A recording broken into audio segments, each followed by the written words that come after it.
IIA के president Shri Ashok Agarwal जी,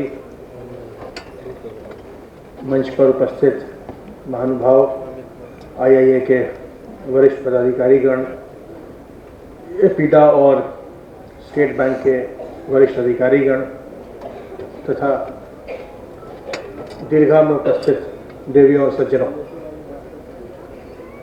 ये मेरे लिए अत्यंत हर्ष का विषय है कि आज आईआईए के इस कॉन्फ्रेंस में मैं शामिल हो रहा हूं और आपसे अपनी बात रखने का मुझे एक बहुत ही अच्छा अवसर मिला है।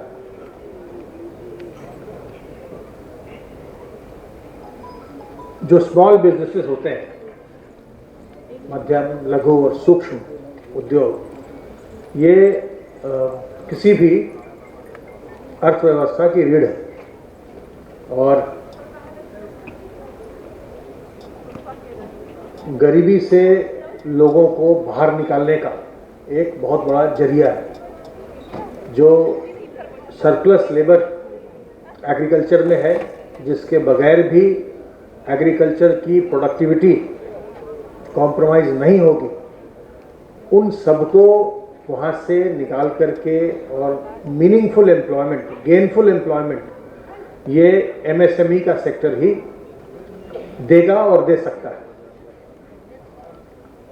और तभी हमारी जीडीपी ग्रो करेगी, तभी हमारा पर कैपिटा इनकम बढ़ेगा, तभी लोगों की परचेजिंग पावर बढ़ेगी और तभी पूरे माहौल में एक उन्नति का, खुशहाली का एक वातावरण बनेगा। और ये सब आपकी मेहनत और आपकी सूझबूझ और आपकी लगन से ही संभव हो सकता है। अभी हाल में ही दो महत्वपूर्ण नीतियां अभी प्रख्यापित की गई हैं, घोषित की गई, नोटिफाई हुई हैं। एक तो एमएसएमई पॉलिसी 2022 है, जिसमें कि बहुत सारी जो ऐसी चीज़ें थी जो एमएसएमई पॉलिसी 2017 में लग रहा था कि एक बॉटलनेक के रूप में अपने आप को प्रेजेंट कर रही हैं, उनको रिजॉल्व किया गया, उनको दूर किया गया है और उसको आकर्षक बनाया गया है। और मैं आपको ये आश्वस्त करना चाहता हूं कि जो लोग 2017 की पॉलिसी में जिन लोगों ने इंसेंटिव्स के लिए अप्लाई किया है, उस पर भी हम लोग बहुत ही तेज़ी से अब काम कर रहे हैं। जो टेक्सटाइल पॉलिसी थी 2017 की, अभी चूँकि अशोक अग्रवाल जी अभी कुछ बातें उन्होंने कही हैं, कुछ उन्होंने बचा के रखा है। मेरे बगल में कह रहे थे कि अभी सब बोल दूंगा तो फिर मुख्यमंत्री जी के सामने क्या बोलूँगा, तो मैंने कहा ठीक है, आप उनके सामने बोलना। तो इन्होंने ये मुझसे कह रहे थे कि देखिए अभी हॉल में बहुत कम लोग हैं, तो इसलिए मैं सब बातें बचा रहा हूँ। उस समय जब मैं सारी बातें लेके आऊँगा तो पूरा हॉल भरा रहेगा, क्योंकि सब लोग जानते हैं कि मैं ये सब बातें माननीय मुख्यमंत्री जी के सामने बताने वाला हूँ। तो इसीलिए जब मैं आ रहा था तो जो टेक्सटाइल पॉलिसी 2017 है, उसके जो यहाँ पर स्टेट लेवल की कमेटी है इंसेंटिव्स की, उसकी बैठक में करके आया और 3 उद्योगों की सब्सिडी जो इंसेंटिव मिलनी है उसको हम लोग मुहर लगा करके आए, ताकि हम लोग भी शाम में ये बता सके कि नहीं, तेज़ी से काम हो रहा है और तेज़ी से होगा। इनफैक्ट जो इसमें हमारी असेसमेंट एजेंसीज़ हैं, उनकी संख्या भी हम बढ़ा रहे हैं, ताकि जो भी आपके प्रपोजल्स हैं उनका अप्रेजल, उनका असेसमेंट जल्दी से हो सके और जो सरकार ने आपको कमिटमेंट दिया है, उस कमिटमेंट को with in the given framework हम बिल्कुल गंभीरता के साथ उसको हम और शीघ्रता के साथ उसको हम पूरा कर सकें। तो एक तो जो एमएसएमई की पॉलिसी आई है अभी 2022 की, इसको हम लोगों ने, जो पहले की पॉलिसी में एक दिक्कत थी, नेट एसजीएसटी से जो लिंकेज था, उस लिंकेज को अब समाप्त कर दिया गया है। तो आपके इन्वेस्टमेंट के बेसिस पर ही अधिकांश जो भी इंसेंटिव दिए जाने हैं वो आपके इन्वेस्टमेंट्स के बेसिस पर है। और जो प्राइवेट इंडस्ट्रियल पार्क्स हैं उसको लगाने के लिए भी उसमें कई प्रकार का इंसेंटिव उसमें लाया गया है। जैसे जो भी कोई प्राइवेट इन्वेस्टमेंट पार्क लगाएंगे तो उस पर जो आपका इन्वेस्टमेंट होगा उस पे जो आप टर्म लोन जो लेंगे तो उसमें 7 साल तक आपको हम इंटरेस्ट पेमेंट सब्सिडी देंगे और 2 करोड़ उसका कैप है। 2 करोड़ हर साल 7 साल तक आपको हम इंटरेस्ट सबवेंशन उसमें हम करेंगे अगर आप प्राइवेट इंडस्ट्री पार्क लगाते हैं। और जो हमारी टेक्सटाइल पॉलिसी आई है उसमें भी प्राइवेट टेक्सटाइल पार्क के लिए बहुत सारा इंसेंटिव है। और अशोक अग्रवाल जी एक दिन मुझसे कह रहे थे कि मैं खेती करता हूँ, शाहजहांपुर में बहुत ज़मीन है, लेकिन अब सोच रहा हूँ कि उस ज़मीन में से टेक्सटाइल पॉलिसी में इतना ज़्यादा इंसेंटिव आ गया कि मैं 25 एकड़ का अपना टेक्सटाइल पार्क बना लूँ। तो मैंने कहा बहुत स्वागत है। मैंने कहा आप अकेले मत बनाइए, और भी 5-7-10 लोगों को कहिए कि उस पॉलिसी को पढ़ें। उस पर हम लोगों ने दोनों पॉलिसीज़ को डिसेमिनेट भी किया है और आगे हमने जो हमारे डिस्ट्रिक्ट लेवल के और डिविजनल लेवल के ऑफिसर्स हैं उनसे हमने कहा है कि आप छोटे छोटे कॉन्फ्रेंसेस बुला करके, छोटी छोटी मीटिंग्स बुला करके उन पॉलिसीज़ को और डिसेमिनेट करिए, जिससे लोगों को पता चले कि जो ये नई पॉलिसी आई है, अट्रैक्टिव पॉलिसी आई है, उसमें क्या क्या इंसेंटिव्स की व्यवस्था की गई है।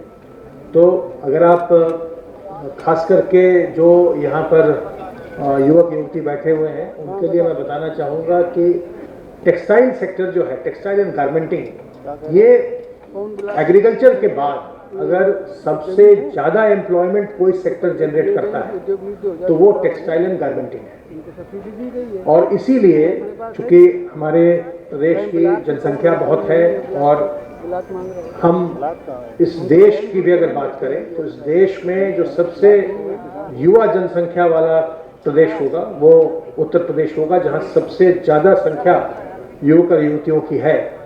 इसलिए जो टेक्सटाइल पॉलिसी है उसमें हमने युवक युवतियों के लिए बहुत ही खास उसमें व्यवस्था की। अगर आप उस पॉलिसी के पैरा 9 को पढ़ेंगे तो पॉलिसी आपको नेट पर इजीली अवेलेबल है, सबके पास अवेलेबल है। तो उस पॉलिसी के पैरा 9 को पढ़िए। जो लोग खास करके यूथ क्लास से हैं, जो यंग लोग हैं, boys and girls who are passing out from engineering colleges, who are passing out from handloom institute at Varanasi, who are passing out from NIFTs, who are passing out from other technical institutes, please look at that. Please look at para 9 of that textile policy. और जो आजकल का एक जो trend है, तो इसीलिए जब उसमें बात आई कि आप यूथ जब कह रहे हैं उसको डिफाइन करिए, तो बहुत सारे लोगों ने हमसे कहा कि साहब इसमें आप इंसेंटिव रहने दीजिए, 50 साल तक के लोगों को दे दीजिए या 45 तक को दे दीजिए। वी सेड नो, हम चाहते हैं कि हम यंग एज के लोगों को पकड़ें, और इसलिए हमने उसमें जो पैरा 9 है, बाकी जो इंसेंटिव्स हैं प्राइवेट टेक्सटाइल पार्क बनाने के, बाकी चीज़ों को, सबके लिए है, कोई भी कर सकता है, उसमें कोई इशू नहीं है। लेकिन जो पैरा 9 है जिसमें हमने युवक युवतियों के लिए अलग से व्यवस्था की है इंसेंटिव्स की, और उसमें इंसेंटिव्स जो हैं they go up to 75% of the investment. उसमें कैप है, किसी में 20 लाख, किसी में 40 लाख, इस तरह से कैप है। लेकिन जो यूथ की डेफिनेशन है वो उसमें भी कैप है 35 ईयर्स। जो 35 साल तक के लोग हैं केवल वही उस सेक्शन का लाभ उठा सकते हैं, उसके ऊपर के लोग बाकी जनरल जो पॉलिसी में और इंसेंटिव्स वो ले सकते हैं। तो उसमें हम लोगों ने रखा है कि अगर आपने कोई डिज़ाइन हाउस खोला, आपने कोई उसमें डिग्री ली है डिज़ाइन में, आपने डिज़ाइन हाउस खोला, उसके लिए आपको हम इंसेंटिवाइज करेंगे। अगर आप अपना एक्सपोर्ट हाउस खोलते हैं गारमेंट्स के लिए, टेक्सटाइल्स के लिए, उसमें आपको हम इंसेंटिवाइज करेंगे। अगर आप अपना प्रोडक्शन हाउस खोलते हैं, अगर आप 10 पावर लूम लगाते हैं, 20 हैंडलूम लगाते हैं, उसके लिए इंसेंटिवाइज करेंगे। तो वो उसमें उसको अगर आप पैरा 9 को देखेंगे तो उसमें बहुत सारी चीज़ें हैं, और ख़ास करके एक इंसेंटिव जो हम लोगों ने डाला है वो है ब्रांड प्रमोशन का। और उसमें हम कुछ नहीं कह रहे कि आप उसमें कैसे करो क्या करो, उसमें आप पढ़ेंगे तो उसमें हम ये कह रहे हैं कि जो आपने एक ब्रांड बनाया, जो उत्तर प्रदेश से ब्रांड निकला कपड़े का, इसकी आपने 100 आउटलेट्स खुलवा लिए। 100 आउटलेट्स खुल गए जिसमें कि 80% स्टेट के बाहर होने चाहिए। तो अगर आपके 100 आउटलेट खुल गए तो एक सर्टेन अमाउंट, इतना अमाउंट आपको हम इंसेंटिव के रूप में देंगे। अगर आपने 200 आउटलेट खोल लिए, शर्त यह है कि 80% स्टेट के बाहर कि आपका ब्रांड बन रहा है, और 500 खोल लिए तो ये बढ़ता जाता है, और अभी मुझे एग्जैक्टली याद नहीं है लेकिन ये 2 करोड़ रुपए तक जाता है। 2 करोड़ रुपए आपको हम केवल इसके लिए कि आपने इतने आउटलेट्स आपके खुल गए हैं, आपका एक ब्रांड स्टैब्लिश हो गया, एक यूपी का ब्रांड है कि अच्छा ये कपड़े का ये जो भी आपने नाम रखा वो ब्रांड पूरे स्टैब्लिश हो गया। और अगर आपके वो ब्रांड इंटरनेशनल चला गया तो आपको हम उसमें और फिर एडिशनल इंसेंटिव देंगे। तो ब्रांड क्रिएशन, ब्रांड प्रमोशन के लिए भी उसमें हम लोगों ने रखा है। तो बड़ी अट्रैक्टिव पॉलिसी है। उसको मैं आप लोगों से अनुरोध करूंगा कि टेक्सटाइल पॉलिसी को आप लोग जरूर ध्यान से पढ़िए, और आपके जो चेंबर्स हैं, आईआईए के जो डिफरेंट चैप्टर्स हैं और जो दूसरे भी इंडस्ट्रियल चैम्बर्स हैं, उन सब के साथ उसको डिसेमिनेट करिए, उसको डिस्कस करिए। जो भी आपकी समस्याएं हैं, जो आपने बताया, अशोक अग्रवाल जी ने कुछ चीज़ें बताई कि स्मॉल बिजनेसेस के लिए जो लोन्स हैं उसके लिए कोई सरल व्यवस्था होनी चाहिए। बैंक के अधिकारी अभी यहाँ पर हैं, अभी वो बताएंगे कि उनकी क्या उसमें है। और एक बात मैं अवगत हूँ जो उन्होंने भी बताया, उसको बैंक्स के साथ हम लोग टेकअप करेंगे कि कैसे उसको आसान बनाया जाए। जो एक क्रेडिट गारंटी ट्रस्ट की बात जो की है, जो 2 करोड़ तक का लोन है बिना कोलेटरल के देने की बात है, उसमें डिफिकल्टी आती है, तो उसको भी हम लोग वर्कआउट करेंगे बैंक से कि कैसे वो भी वर्कआउट हो सकता है, उसमें क्या करना पड़ेगा। और स्मॉल बिजनेसेस के लिए लोन्स कैसे मिले, अब ये तो मैं आज नहीं समझता कि अब स्टेट गवर्नमेंट फिर से कोई यूपीएफसी टाइप का ऑर्गेनाइजेशन अब क्रिएट करेगी, सेटअप करेगी। लेकिन स्टेट ने एक हाल में अभी एक डिसीजन लिया है, इनोवेशन फंड एक स्टेट बना रही है, जो इसमें इन चीज़ों में स्टार्टअप्स में पैसा लगाते हैं वो लोग उसके स्ट्रेंथ पर पैसा लाएंगे और फिर वो स्टार्टअप्स को हेल्प करेंगे। तो कई तरह की चीज़ें, और इस समय जो भी बात हो रही है इंडस्ट्री के सेक्टर में या अलाइड सेक्टर में, वो सब जो फरवरी में ग्लोबल इन्वेस्टर समिट है 10 से 12 फरवरी के बीच, सब चीज़ें उससे अलाइंड हैं। और हमने आपके पदाधिकारियों से मैं अनुरोध किया था कि यहाँ पर भी इतने सारे पूरे देश से और पूरे उत्तर प्रदेश से लोग आ रहे हैं, तो वो भी उनके सामने हम पॉलिसीज़ को डिसेमिनेट करेंगे। जैसे हमने आपको 2 पॉलिसी के बारे में बताया, और भी आगे होगी। अभी जो इंडस्ट्रियल पॉलिसी है जो लार्ज इंडस्ट्रीज़ के लिए है, वो भी बहुत जल्दी आने वाली है। उसका भी कैबिनेट नोट सर्कुलेट हो रहा है, बहुत जल्दी वो भी आने वाली है, नोटिफाई होने वाली है। उसमें भी कई प्रकार के नए इंसेंटिव्स होंगे। और जो फूड प्रोसेसिंग सेक्टर है या डेयरी का सेक्टर है, उसमें भी अभी हाल में पॉलिसीज आई हैं, और सब में एंटरप्रेन्योर्स के लिए काफ़ी इंसेंटिव की व्यवस्था है। तो मेरा आप सबों से अनुरोध होगा कि आप इन पॉलिसीज़ को देखें, अपने आप को तैयार कीजिए कि हम उसमें हम नया इन्वेस्टमेंट लाएं, स्टेट में एम्प्लॉयमेंट जनरेट करें। और एक बात जो हमेशा होती थी कि जो भी हम पॉलिसी लाते थे तो वो नए इन्वेस्टमेंट की बात करते थे कि साहब नया कोई आए तो उसको, लेकिन जो एमएसएमई की पॉलिसी आई है, अगर आपने उसको देखा होगा, तो जो एग्जिस्टिंग यूनिट्स हैं उनके एक्सपेंशन की बात की गई कि अगर आप अपना जो आपका इन्वेस्टमेंट है उसका 25% कम से कम आप और इन्वेस्ट करते हैं, और जो प्रोडक्शन कैपेसिटी है उसको आप 25% और बढ़ा देते हैं, तो उसको हम वही ट्रीटमेंट देंगे जो नए इंडस्ट्री को जो इंसेंटिव्स हैं वही इंसेंटिव्स उस पर भी है।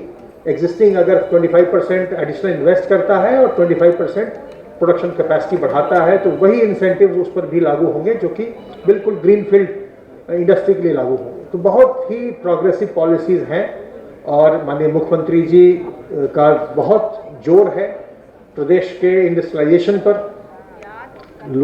एम्प्लॉयमेंट जनरेशन पर, और इस जो हमारी इकोनॉमी है स्टेट की उसको 1 ट्रिलियन इकोनॉमी की तरफ ले जाने पर बहुत ज़्यादा उनका जोर है। और सारा जो भी गवर्नमेंट मशीनरी है वो लगातार इसी दिशा में सोच रही है, इसी दिशा में काम कर रही है।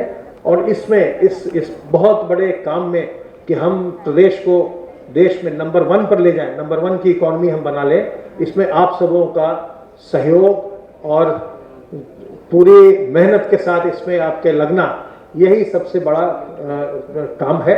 और ये हम लोग तो नीतियां बनाते हैं, हम लोग तो आपको एक एनेबलिंग एनवायरनमेंट देते हैं, हम लोग आपको फैसिलिटेट करते हैं, लेकिन जो एक्चुअली इकोनॉमी को ग्रो करने का काम है, एम्प्लॉयमेंट जनरेट करने का काम है, या लोगों के जीवन में खुशहाली लाने का काम, ये आप करते हैं और आप ही की मेहनत से ये होगा। Thank you very much.